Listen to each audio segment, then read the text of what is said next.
Success गुरु में आपका स्वागत है। आज हम लोग जीके जीएस के बारे में अध्ययन करेंगे, जो कि आपका बिहार दरोगा, Bihar police, BPSC, NTPC, RRB पर आधारित कुछ प्रश्न उत्तर रहेंगे। चलिए हम लोग शुरू करते हैं। सभी को राम राम। विटामिन ए की कमी, विटामिन ए का रासायनिक नाम क्या होता है? रेटिनॉल। विटामिन ए का रासायनिक नाम क्या होता है? रेटिनॉल होता है। चलिए आगे बढ़ें। विटामिन बी का रासायनिक नाम क्या होता है? थायमीन। विटामिन बी का रासायनिक नाम क्या होता है? थायमीन होता है। ठीक है। किस विटामिन की कमी से बेरी बेरी रोग होता है? तो B1। किस विटामिन की कमी से बेरी बेरी रोग होता है? तो B1। चलिए आगे बढ़ें। विटामिन B2 का रासायनिक नाम क्या होता है? राइबोफ्लेविन। विटामिन B2 का रासायनिक नाम क्या होता है? राइबोफ्लेविन। ठीक है, आगे बढ़ें। त्वचा का फटना किस विटामिन की कमी से होता है? त्वचा का फटना किस विटामिन की कमी से होता है? विटामिन 2। ठीक है, विटामिन B2। ठीक है, त्वचा का फटना किस विटामिन की कमी से होता है? तो विटामिन B2।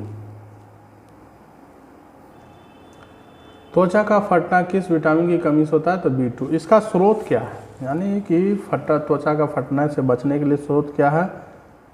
तो अंडा और दूध है। ठीक है, अंडा और दूध खाने से क्या होता है? त्वचा का फटना कम हो जाता है। चलिए ठीक है, आगे बढ़ें। विटामिन B3 का रासायनिक नाम क्या है? नियासिन। विटामिन B3 का रासायनिक नाम क्या है? तो नियासिन है। ठीक है, विटामिन B3 की कमी से क्या होता है? तो मंदबुद्धि बच्चे जन्म लेते हैं और बाल सफ़ेद होते हैं। ठीक है, और इसके बचाव के लिए, जब मंदबुद्धि बच्चे जन्म ना ले, तो इसके लिए मांस, दूध, टमाटर, मूंगफली, ये सब चीज़ गर्भवती महिलाओं को खिलाया जाता है। और डॉक्टर भी सलाह देती है कि गर्भवती महिला को मांस, मछली, दूध, अंडा ये सब खिलाया जाए, ताकि मंदबुद्धि बालक का जन्म ना हो सके। चलिए हम लोग आगे बढ़ते हैं। विटामिन B5 का रासायनिक नाम क्या होता है? पेंटोथेनिक अम्ल। क्या होता है? विटामिन B5 का रासायनिक नाम क्या होता है? पेंटोथेनिक अम्ल होता है। ठीक, अम्ल को हम लोग एसिड भी कह सकते हैं। ठीक है, विटामिन B5 का रासायनिक नाम क्या होता है? पेंटोथेनिक अम्ल। ठीक है, इससे कौन सा रोग होता है? मतलब इसकी कमी से, विटामिन B5 की कमी से कौन सा रोग होता है? तो मानसिक विकार होता है। ठीक है, और इस मानसिक विकार का रोग होता है।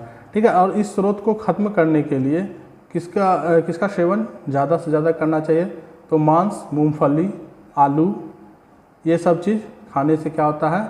मानसिक विकार जो है खत्म हो जाता है। चलें हम आगे नेक्स्ट की ओर बढ़ते हैं। ठीक है,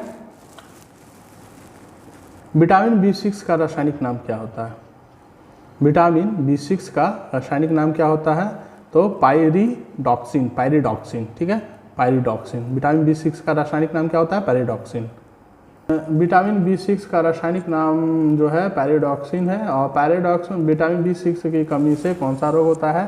तो एनीमिया रोग होता है, जो कि त्वचा रोग भी होता है। ठीक है, चलिए आगे बढ़ें नेक्स्ट की ओर। विटामिन B6 से कौन सा रोग होता है? तो एनीमिया और त्वचा रोग होता है। ठीक है, विटामिन B7 का रासायनिक नाम क्या है? बायोटीन। विटामिन B7 का रासायनिक नाम क्या है? बायोटीन। आपको बिहार वन विभाग में जो SI का आया था, उसमें विटामिन B6 का रासायनिक नाम पूछा था, जो कि आपका पायरिडॉक्सिन है। ठीक है, विटामिन B7 का रासायनिक नाम क्या है? बायोटीन। ठीक है, और विटामिन B7 की कमी से कौन सा रोग होता है? तो लकवा मार जाता है और शरीर में दर्द होता है। ये सब क्या है? ये जो लक्षण है, ये क्या है? विटामिन B6 की कमी के कारण है। ठीक है, नेक्स्ट आगे बढ़े।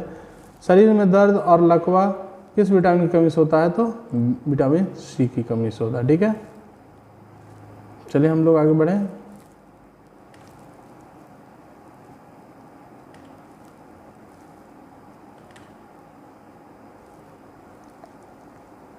प्रथम साहित्य नोबेल पुरस्कार किससे दिया गया था? रविंद्रनाथ टैगोर को। प्रथम साहित्य पुरस्कार किसे दिया गया था? तो रविंद्रनाथ टैगोर को। ठीक है। प्रथम साहित्य नोबेल पुरस्कार किसे दिया गया था? रविन्द्रनाथ टैगोर को दिया गया था। कब दिया गया था? रविन्द्रनाथ टैगोर को प्रथम साहित्य पुरस्कार कब दिया गया था? 1913 में, ठीक है। प्रथम साहित्य नोबेल पुरस्कार कब दिया गया था? तो 1913 में दिया गया था। किसे दिया गया था? तो रविन्द्रनाथ टैगोर को दिया गया था। आगे बढ़ें। सर सीवी रमन नोबेल पुरस्कार कब दिया गया था? 1930 में, ठीक है। सीवी रमन को 1930 में क्या दिया गया था? नोबेल पुरस्कार दिया गया था, ठीक है। सर सीवी रमन को नोबेल पुरस्कार कब दिया गया था? तो 1930 में। आगे बढ़ें। मदर टेरेसा को नोबेल पुरस्कार कब दिया गया था? 1979 में। 1979 मदर टेरेसा को नोबेल पुरस्कार कब दिया गया था? तो 1979 में। मदर टेरेसा को जो नोबेल पुरस्कार दिया गया था तो वो पूरे भारत की माता थी, ठीक है, माँ थी। आगे बढ़ें।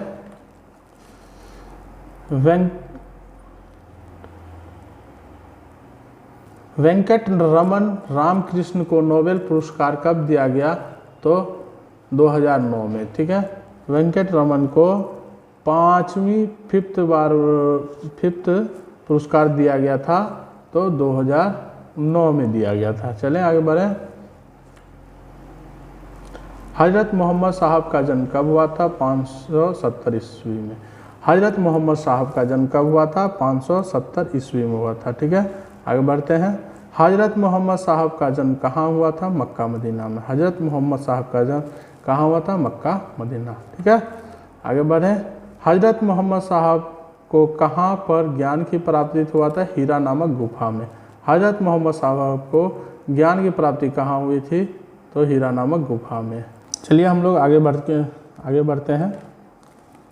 हजरत मोहम्मद साहब को ज्ञान की प्राप्ति कब हुआ था? 610 ईस्वी में। हजरत मोहम्मद साहब को ज्ञान की प्राप्ति कब हुआ था? 610 ईस्वी में हुआ था। आगे बढ़ें। तो अरबों ने सिंध पर विजय प्राप्त कब किया था? तो 712 ईस्वी में, ठीक है। अरबों ने सिंध पर विजय कब प्राप्त किया था? तो 712 ईस्वी में। चलिए आगे बढ़ें। अरबों के आक्रमण समय सिंध का शासक कौन था? दाहिर था। अरबों के आक्रमण के समय सिंध का शासक कौन था? तो दाहिर था। आगे की ओर बढ़ते हैं। मोहम्मद गजनी ने भारत पर पहली बार आक्रमण कब किया? 1001 ईस्वी में, ठीक है। मोहम्मद गजनी ने भारत पर पहली बार आक्रमण कब किया? 1001 में, ठीक है। सोमनाथ मंदिर पर आक्रमण किसने किया था? मोहम्मद गजनी ने। सोमनाथ मंदिर पर आक्रमण किसने किया था? तो मोहम्मद गजनी ने किया था, ठीक है। आज के लिए बस इतना ही। आप लोग लाइक करें, सब्सक्राइब करें, कमेंट करें, शेयर करें ताकि हमें वीडियो बनाने में और मज़ा आवे, ठीक है। धन्यवाद।